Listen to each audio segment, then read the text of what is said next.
There has to be some common sense. Yes, sir. They have the car stopped in 10th and Ranch, Michael by there. We still don't know who pulled the trigger.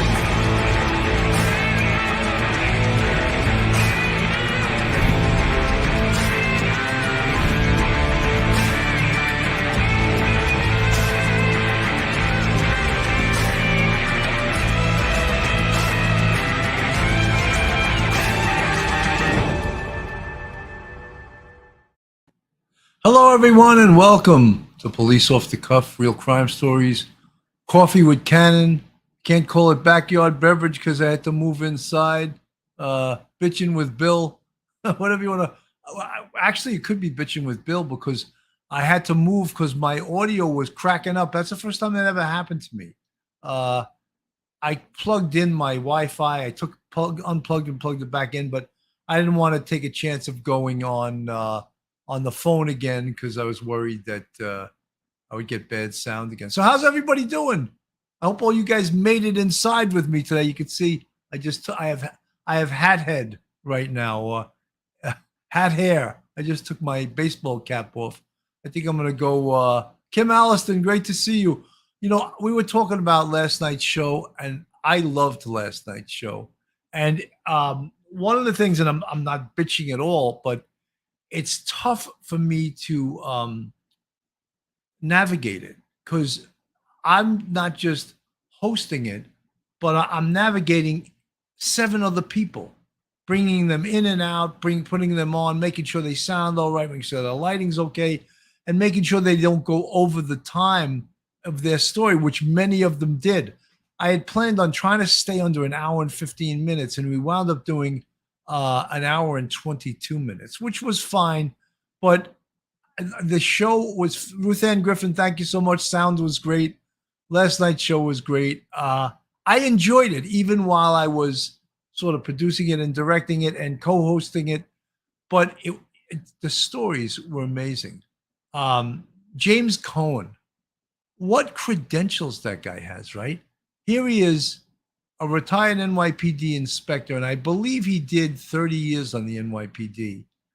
He's also a retired lieutenant colonel from the Army, and that's where he learned how to fly. He learned how to fly jets, and he learned how to fly helicopters. So now, naturally, what is he doing? He moved to Florida. I won't tell you where in case he wants that kept top secret. And he flies the jets for multimillionaires. He flies them back and forth to wherever the hell they want to go. Pretty cool post police department job, wouldn't you say?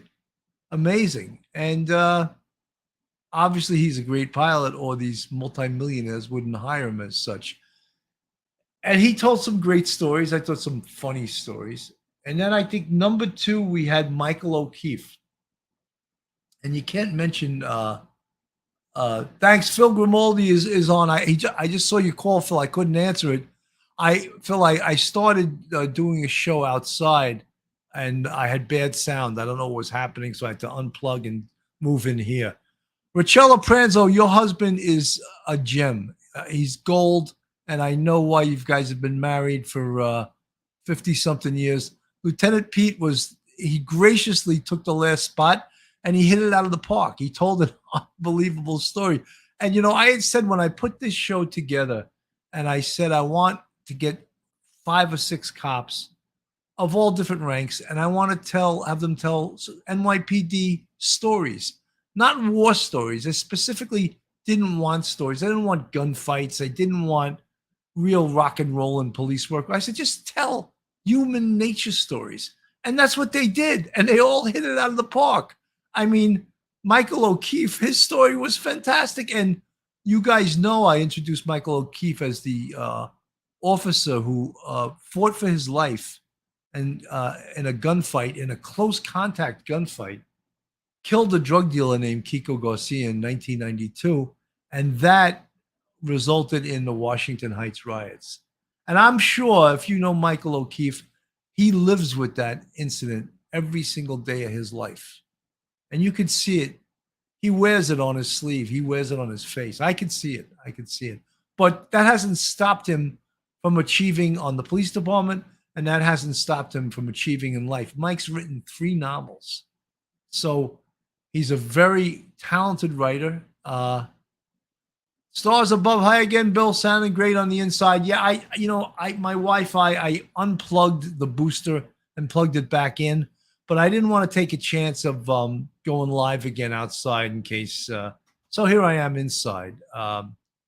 And Phil Grimaldi co-hosted with me tonight, and we sort of blazed a new trail because we never did that before. And if you ever use StreamYard, it's tough when you have multiple people, and you have to put the people beyond, I'd say, 3 people in a waiting room, and that's what we did. And we brought them in as they told their story. And Phil brought in Detective Carol Orazum, Carol Ora, she refers to her. And her story, I have to say, even though every single story last night was fantastic, she hit it out of the park. I'd have to say, if we would have taken a vote, her story would have won the prize. It was funny. It was engaging. There was bravery involved. And it was just a great, great story. Gio Lanza, Montgomery Delaney. Oh, my God. What a talented guy. Great cop. You saw the size of his hands, right? I thought it was like, the guy should have been a pro basketball player. Singer, songwriter, guitar player. And you heard that poem he wrote. It was beautiful, almost reduced people to tears. And then Monty getting hurt on the job, getting a 3-quarter injury, gets off the job, coaches basketball for a bunch of years, goes to law school, gets his law degree, and then almost becomes a judge, but does all these other things. The daddy of 5 kids, I believe now he's a grandpa, and just a brilliant guy. Then I'm trying to keep track of this now. Michael O'Keefe, Montgomery Delaney, Carol Orazum, who we call her Carol Ora, who her story, and I never met Carol before. She was Phil's friend, and Phil said, "Oh, she's got a great story." I said, "Well, bring her on."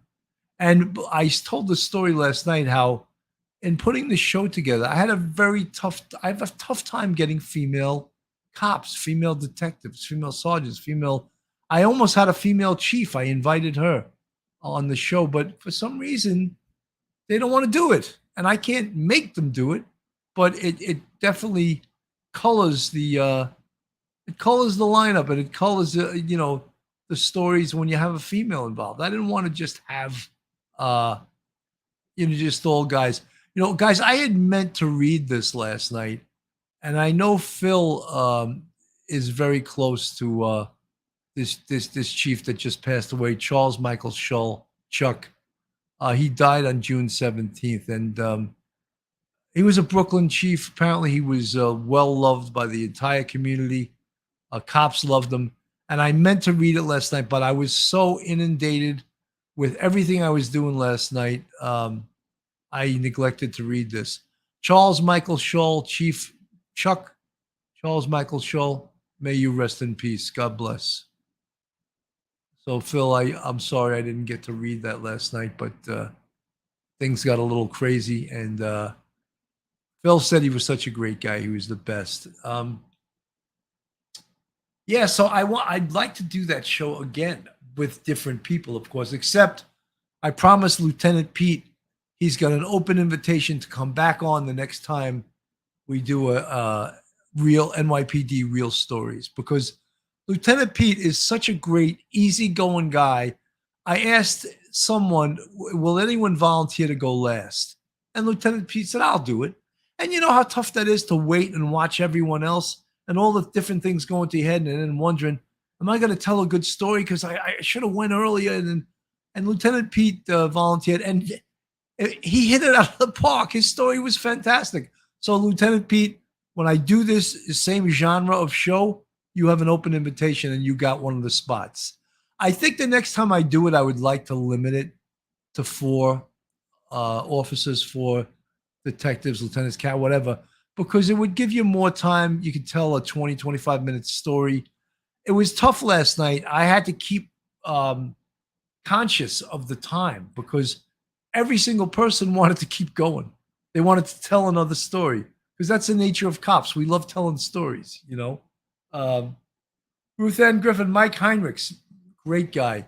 Mikey Heinrichs a gem, a gem. Maui Swift. I'm glad to see you, Maui. I haven't seen you in a while. Something I said? I see you have the prayer emojis. Good to see you, Maui. Always good to see you. Marilyn Minetta. Maybe after hearing Carol's story, more might get involved with the show. I hope so, Marilyn. I hope so. I Carol's story, it's as visual. I can't get it out of my head. It's almost, when you hear some of these stories, they almost don't seem believable. And that old expression, truth is stranger than fiction. And that's 100% true. Kim Alliston, Sergeant Bill. Yes, really love the poem. Perhaps can buy the book when he releases it. He may have it recorded on YouTube. I know he's got a couple. If you go Montgomery Delaney on YouTube, you can hear him sing a couple of songs. He plays guitar and sings a couple of songs. He's played some big gigs. He's played some folk festivals, and he's very talented. He has a great voice. And yeah, I mean, that poem was very touching. I didn't expect it. I definitely didn't expect it. But Aunt BB says Carol's a little pit bull. Gio Lanza, need that poem from Monty. Very touching. Wow. I guess you guys were touched by it. Stars Above, okay, sounds good. ZZ Trap Pranks. What's up, Bill? Good to see you, ZZ Trap. Stars Above, hi again, Bill. Sounding great on the inside. Yeah, that shouldn't happen. It won't happen again. I've never had it happen, so I never thought of unplugging the Wi-Fi and plugging it back in, and that potentially could have been what occurred. One of the things that we were talking about and the other day, and this is something that has upset everyone in the police family, in the NYPD police family, and this was the incident where the officer down in transit got in a fight with a perp, and it was just disgusting to watch. And I'm going to show you guys it, and you can see it, why we got so upset by this. And I'm going to play it right now. It's just another country. And attacks against cops on subways are up by a huge amount. As we saw this weekend, 2 cops punched several times, assaulted by a teenager who was fair hopping. Eyewitness News reporter NJ Burkett live at the scene on the Upper East Side. NJ.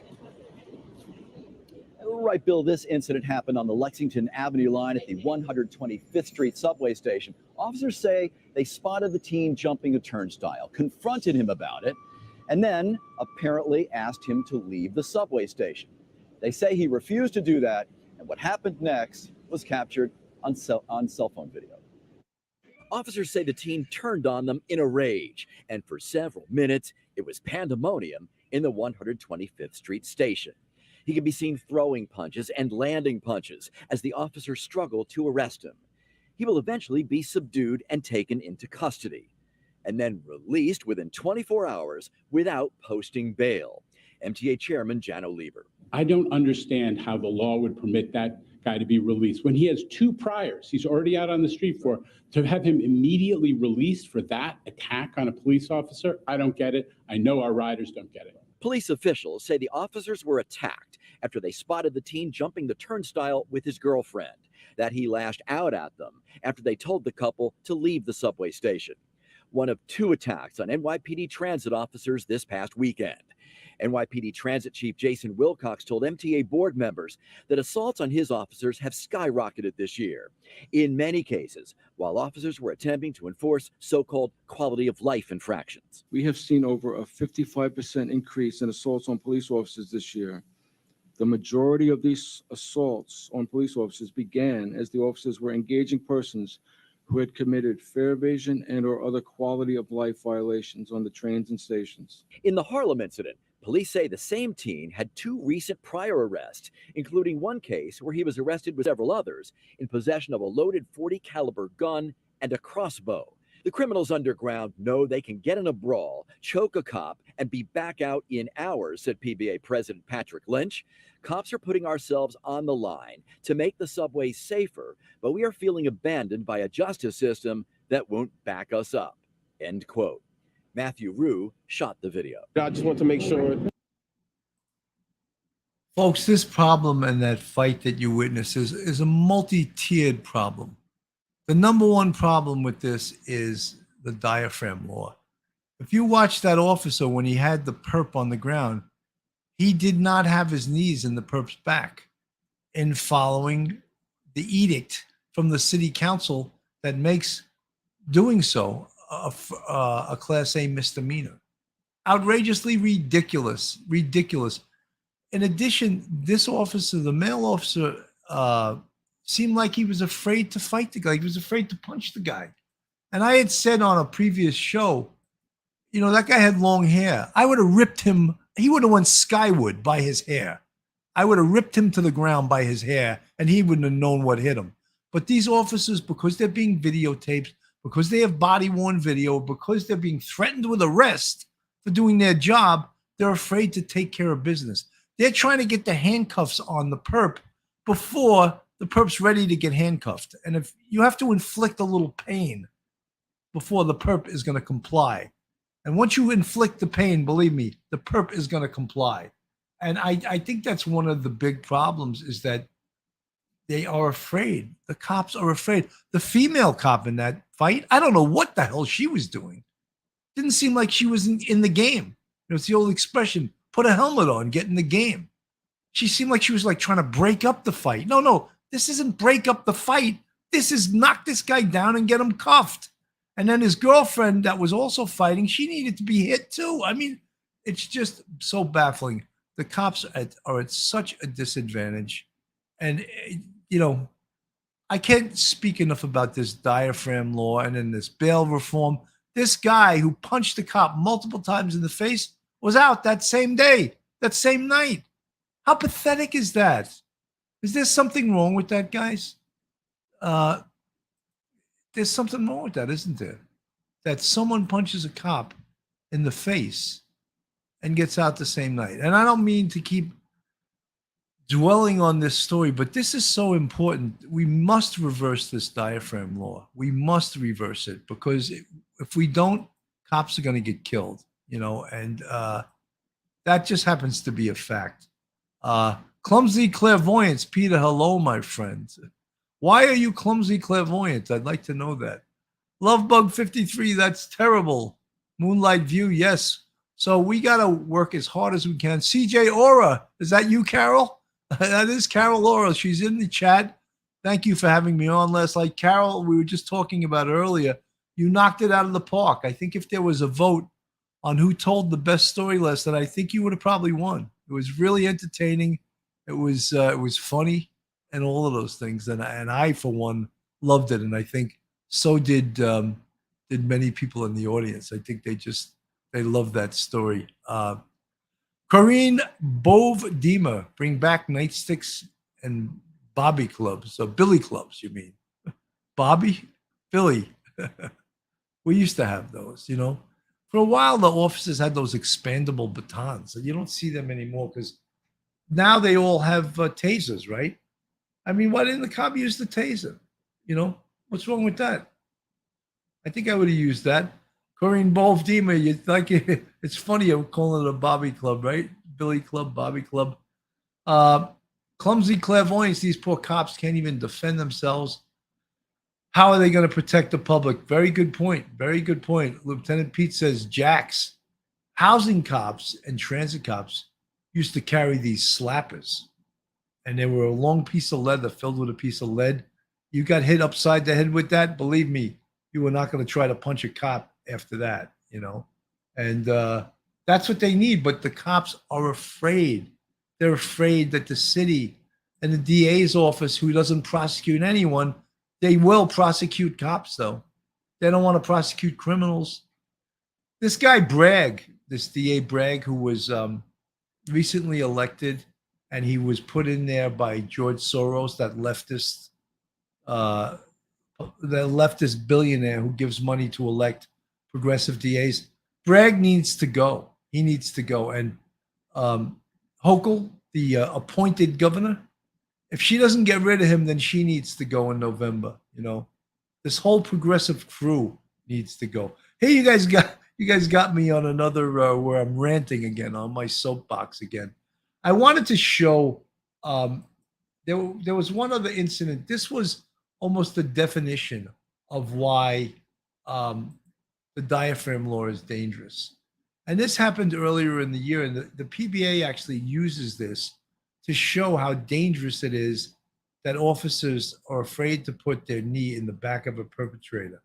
Give this a watch, and I think this says it all. And any politician that watches this that doesn't get what's going on here.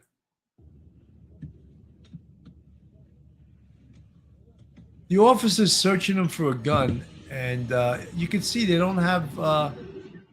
Now he gets a little cocky. The kid starts getting a little cocky. He realizes they didn't put their. Now is the officer leaning on him? Could that be an aim? Look at this. She pulls a gun, and wisely she puts it back because she can't shoot this guy. And now look at the perp. He's resisting arrest, and only the perp knows at this point that he has a firearm on. The officers don't know this. Now watch the whole thing here. This is just so heartbreaking to the general public to watch this crap. They need help because they're not allowed to use the necessary amount of force. Now they finally get him down. Oh my God, you're putting your weight on him. Maybe you should be arrested, officer. Is this pathetic? Now the troops show up. The cavalry is there. Watch what happens.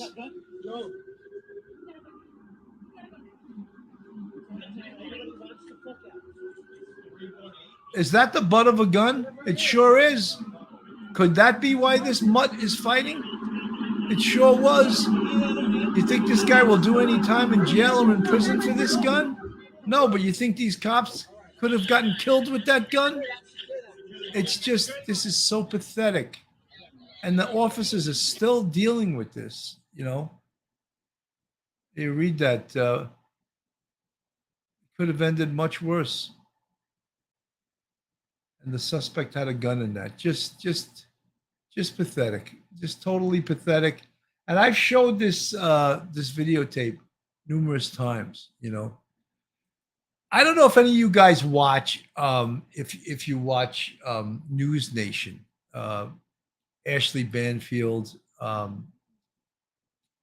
new police show that is already ranked #1. Live Patrol, I think that's what it's called. Dan Abrams. Do you know that it was just announced the other night that News Nation has hired Chris Cuomo to be on the show? I have no idea. News Nation is a relatively it's a relatively conservative station.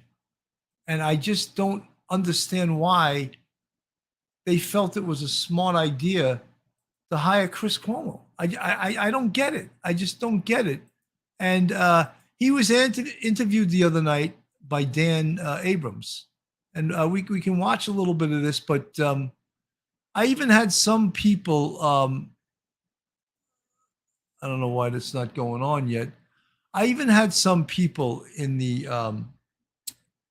the chat yesterday afternoon saying that they liked Chris Cuomo, and I was just like, I'm not getting it. I'm missing something.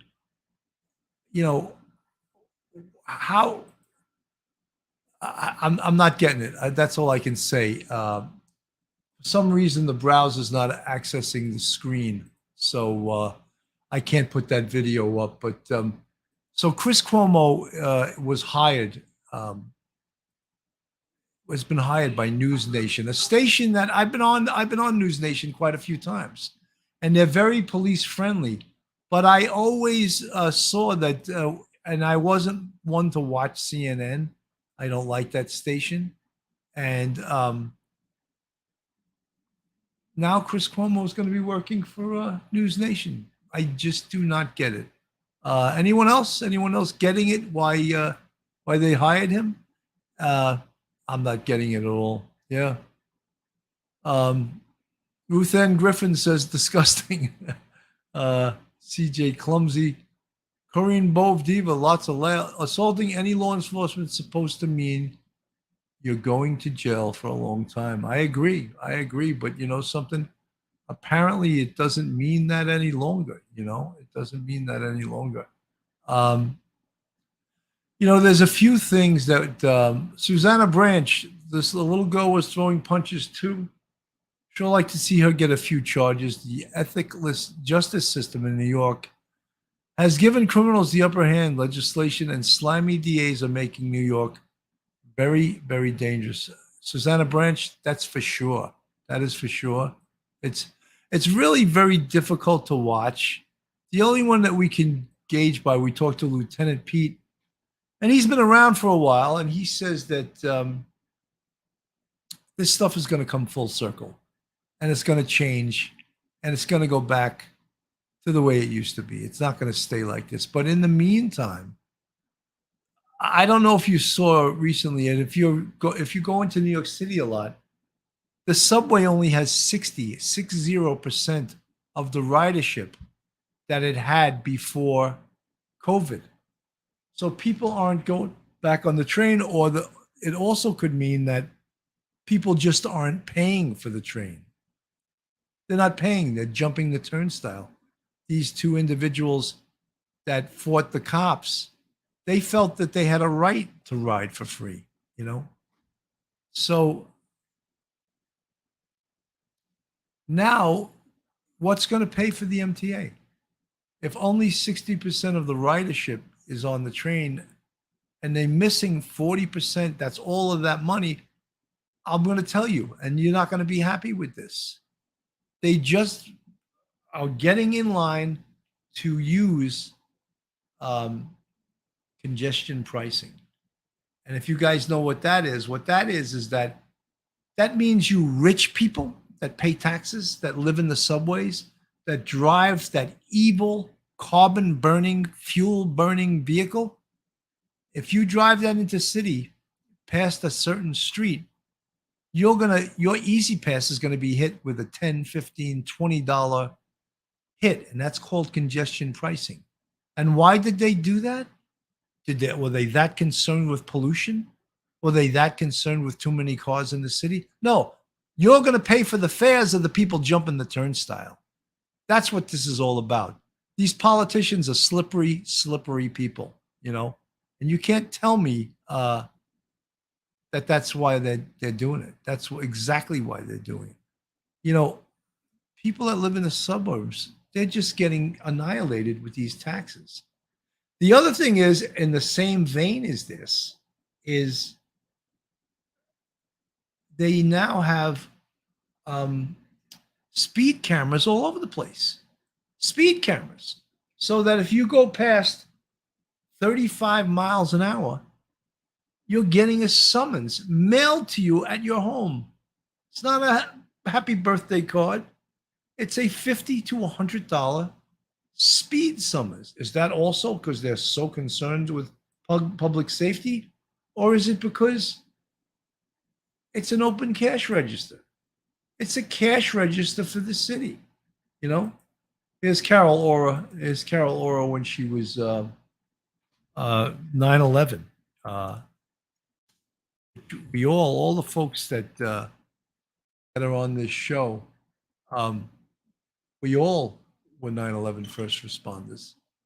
Not that I'm looking for praise or anything, but and then we got Mikey Heinrichs, great guy. He was on last night, and then we got Montgomery Delaney. I was saying, Monty, can't you get a hat that fits you? But there he is playing his guitar at a club. Here he is in his law office.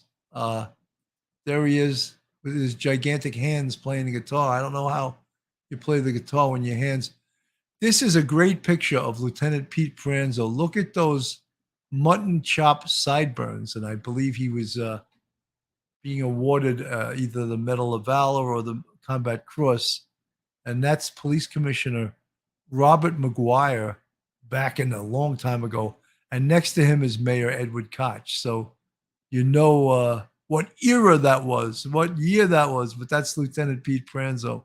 Always good to pull these pictures out of the archives. And there's undoubtedly there's his beautiful wife, Richella. Undoubtedly, she was with him that day, you know.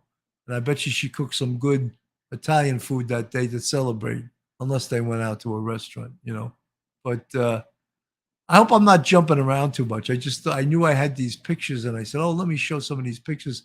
And of course, that I get to see James Cohen, the aviation commanding officer, on his motorcycle, and there's one of his helicopters when he was the CEO of aviation, and there's his best suit, and he was great on the show last night, as was everyone, you know. And there we were about 3 years ago. Lieutenant Pete was an early guest on Police Off the Cuff, and that was when we used to shoot it at 35 Worth Street at the Sergeants Benevolent Association offices down in the dungeon. And Lieutenant Pete was one of the first guests. A little history of the show, you know. Unbelievable. Denise Vidra is wishing Lieutenant Pete and Richella a happy 53rd anniversary. Wow. Amazing. Happy 53rd. Peter Pranzo said that picture we were looking was 1982, and that was his combat cross. Wow. Just to go to more than one line medal ceremony is, you know, you're something special. Just incredible. Kim Allison, that's a lovely photograph of Lieutenant Peter and Richella. Richella, very beautiful lady. Absolutely, absolutely. You know, guys, I'm glad you tuned in today because, you know, a lot of times when I do the outside shows, I mean, I obviously love doing the show outside, but it's sometimes tough to get people that are listening outside to come inside because it's, you know, they like that they like that coffee with cannon look, and people love my pool, you know. So here they are inside. It's just incredible. But you know, I want to put a little bit. Yesterday, Pat Lynch was on Good Day New York, and he was talking about what the cops are up against in regards to this diaphragm law, and it's just, and I just want to show a little bit of it. It's sort of pathetic, but it's good to see what the unions, the NYPD union heads, the bosses, what they're saying in regards to this. Assaults are happening all over as well, even against New Yorkers and New York law enforcement. Take a look at this video. It's tweeted out by the Police Benevolent Association. It shows a 16-year-old boy punching officers after he was confronted for illegally jumping a turnstile. A suspect was arrested and charged with assault of an officer, obstruction, and resisting arrest. He was released the very next day. The police union says the only way to make streets and subways safer is with a justice system that backs them up. All right, joining us this morning, Pat Lynch, president of the PBA. Nice to have you back on Good Day New York. Morning. Good to be back. I'm sorry under these circumstances. Yeah. That video that you tweeted out yesterday, I think everybody was so angry. But the governor of New York, despite the mayor saying we need to call everybody back to Albany to reform the bail reform laws, the governor of New York saying we did it already. What was this, like some weekend judge who let this person out? I mean, these crimes, she's saying, were eligible, you know, under the crime bail reform. Were they? You know, we have to look at this problem in a bigger sense, a bigger picture. It's a number of things that are causing this. Yes, bail reform, the diaphragm law, the different laws that the city council and the state legislature have changed that made it more difficult for police officers to do their job. Just look at that tape. How violent was that? And this didn't start as you're under arrest. It started as an ejection. Look, pal, you have to leave the station, leave the system. And they refused. And the police officers were put in a position and then set upon a violent struggle. This is a police officer in full uniform in our subway system. It took 3 uniforms to try to subdue this person. Look at that fight. How unfair was that fight? And you may ask why. The diaphragm law. A police officer can't have a fight and touch you from your neck to your belt. How unfair is that? And what you saw was this perp put our police officer in a chokehold. Yeah. And we can't even touch them in the middle of the body. That's not safe for anyone, the police officer, the public, or even that person we're trying to place under arrest. So Assembly Speaker Carl Hastie, obviously big voice, got lots of power in Albany. He's from the Bronx. Yeah. What's crime like in the Bronx? And why isn't he like saying we need to reform the bail reform? You know, crime is skyrocketing. And what I say to our elected leaders, Carl included, is walk down the streets of your neighborhood and talk to the people that live and work there. They want to go back to feeling safe. They want a police officer standing on their corner, but they want a police officer that's empowered to do the job fairly. Right now, having you stand there and everyone is disregarding you, it's not going to work. Let's allow the police officers to do our job. Look, we've been here before. We know how to do this job. Allow us to do it before it gets out of control. Shootings in the Bronx are out of control. Does Assembly Speaker Hastie have security? I'm sure he walks around with a security detail with him. And that's fine. We understand high profile positions, but it gives you a false sense of security.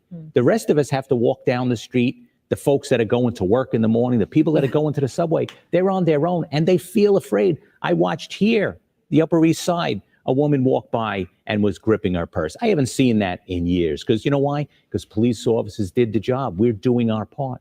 The rest of the justice system has to do their job as well. We're willing to do it. We know how to do it, but we need help. We need help of our elected leaders to allow us to do it, change the laws that they broke. All the stakeholders get in a room, admit that we made a mistake, they went too far, and adjust it really. Allow the police officers in there, allow the elected leaders at that table. You know, more importantly, bring the people of the city so you can really hear how they feel. Why won't they do that, though? Because you're hearing from Carl Hastie saying that we don't think this is necessary to call a special session. Why won't they bring in elected officials, police officers, people from the city, people living in fear, walking down the streets? Why won't they do that? It has to be politics. Look, we talk about giving the judges the ability to take dangerousness into the equation, and they should. I think 48 states have that ability. Yeah. But then you have to ask this question, will the judges use that authority? Because remember, they come up through the political process as well. If the leaders of the political process are saying, don't worry about it, the judges won't either. So we need to have a real discussion, a quick discussion at the table, all the stakeholders, and we can fix it. Look, we're the New York City Police Department, and we're all New Yorkers. We've been here. We climbed out of it. Let's not jump back into that hole. And I'm afraid we're on the top of that hole looking to jump in. When do you think that this responsibility falls into the hands of the people that elected these officials? When is it time to maybe put a little pressure on the people that, because sometimes I feel like we don't get to ask these elected officials some of these questions about bail reform. They just get elected and we're like, I don't know how. And we're not voting. Not many people are voting. So the circle of conversation is really the consultants and the political class. We need the folks that are right now walking down the block going to the subway. We need the folks on the street corner that's going to work, waiting for the grocery store to open. We need them, yes, to vote. Now, it doesn't sound glamorous, but it's powerful. To go up the corner to the school or the senior center and fill in that little circle, bring your glasses so you can see it, but fill in that circle and vote, that's powerful because the elected leaders follow the votes. So again, not glamorous, but extremely powerful. And in the meantime, what's it like for the police officers? Are they leaving? Do they feel completely demoralized? We are down 2,000 police officers since 2019.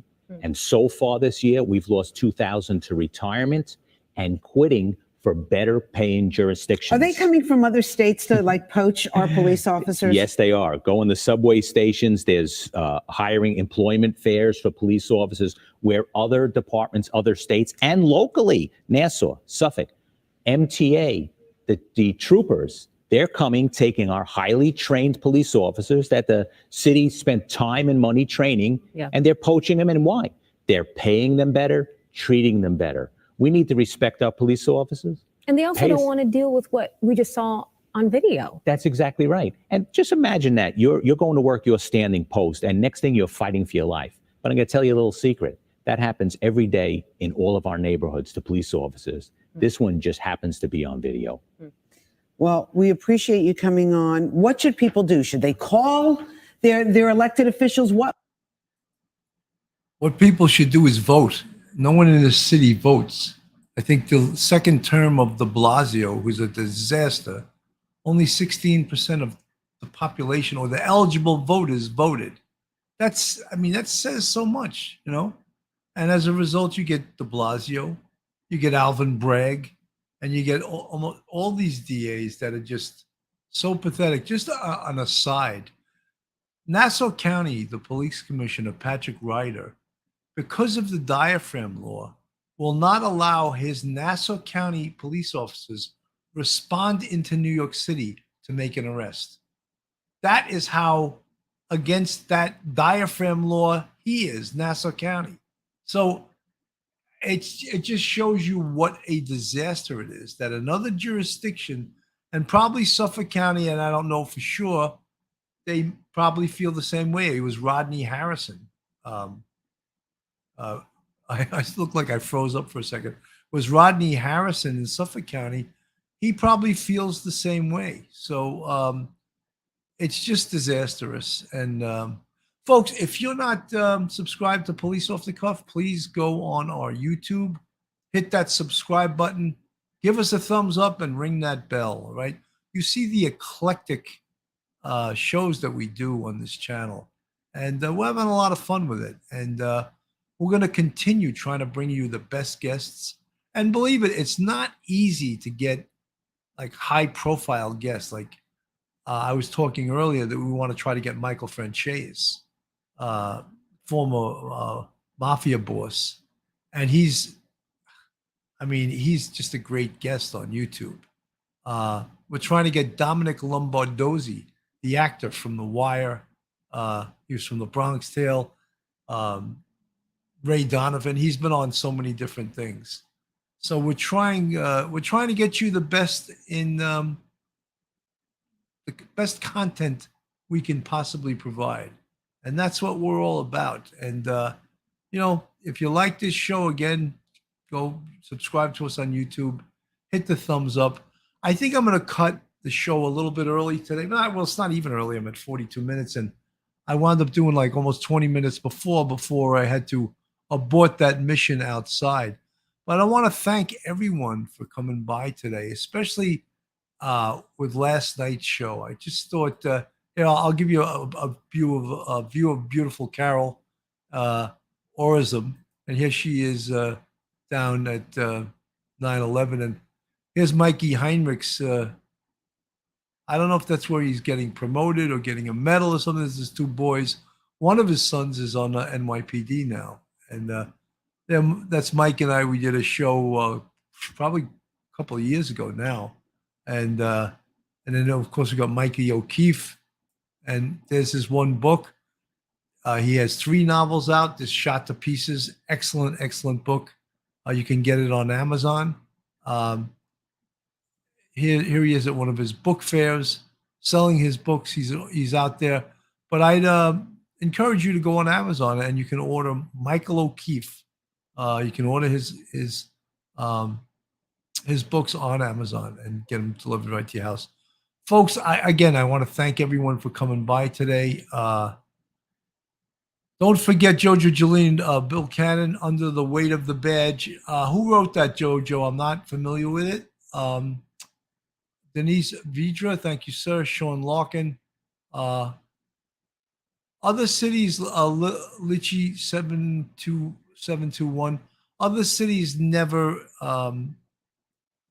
enacted the diaphragm law. This is a unique thing to New York City, that the city council thinks they know more about policing than our own police department. Oh, Jolene, George Strait. I'm gonna try to when I get off listen to that. So guys, again, thank you so much for coming by. Nothing planned for this evening.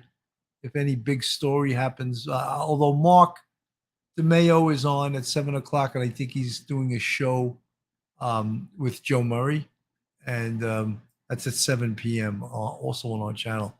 Guys, thank you so much for listening today. God bless, and I'll see you very soon. Bye now. One episode just ain't enough.